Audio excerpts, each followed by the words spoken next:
Hi everyone, let's continue Stata. Today we will understand how we can open any file, right? All these panes you can see here.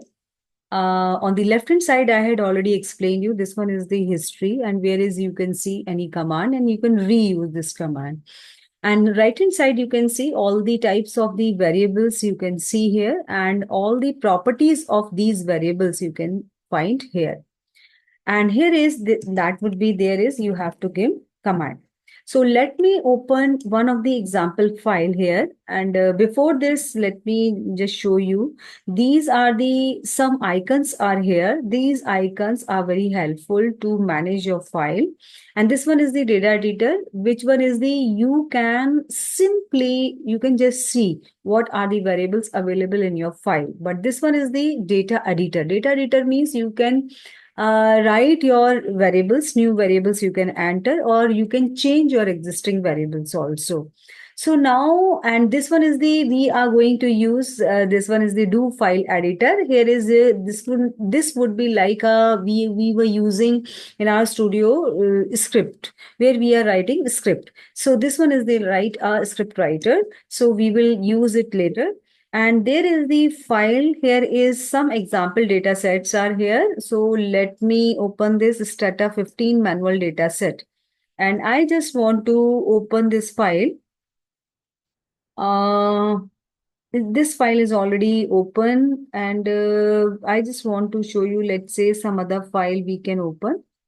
Mm, let's say this one is the file.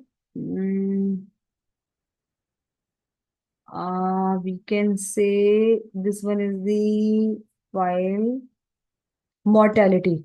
So I just want to use this mortality file. Let me use this, and now I just want to close this. Now you can see these are my variables.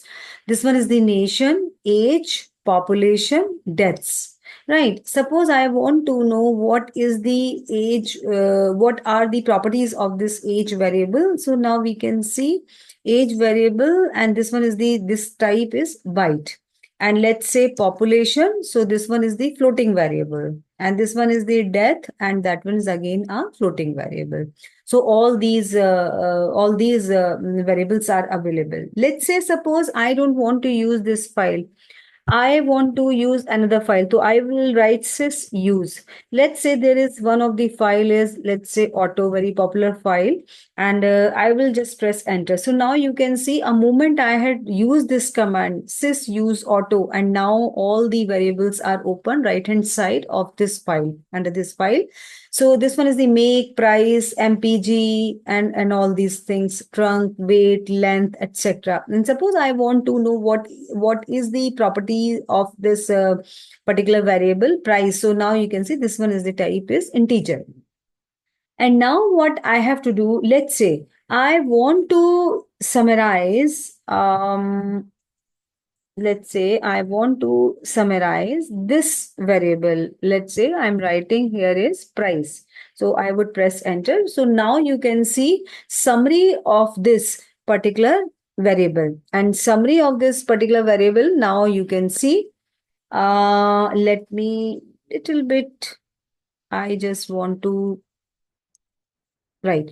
So here is, you can see, this one is the price is one of the variable. Observations, total observations are 74. Mean value is 6165.257.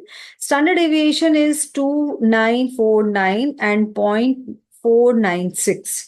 And minimum is 3291. Maximum value in this variable is this. Now let's say I don't want to use this particular file. So simply I would write clear. And when moment I had write clear, so now you can see right hand side, this file is closed. So it's not showing any variables over here. Let's say I want to use, there is a one file. I had used city temp. I think this was the file name, if I'm not wrong. Sys use, and I would use city temp. City temp. and let me open this. Yes, correct. So this was the file citytemp, and there are the variables division, region, heated, cold, temperature, and all. And suppose now I just want to say here is summarize and division. What is under this variable, what kind of data we have. So now you can see variable division. Total observations are 956, mean value 5.1, standard deviation is 2.6, minimum value 1, and maximum value is 9. So I hope small things, and I will in the next video I will show you how we can use this do file editor. How, because all the commands you are going to write here, and after that you can simply just enter this and these commands will run. So there is no need to remember all the commands, and you can write first all the commands in this do file editor, and after that you can run one by one, or you can run all these commands simultaneously. So I hope this video would be helpful to you. Keep watching and stay tuned.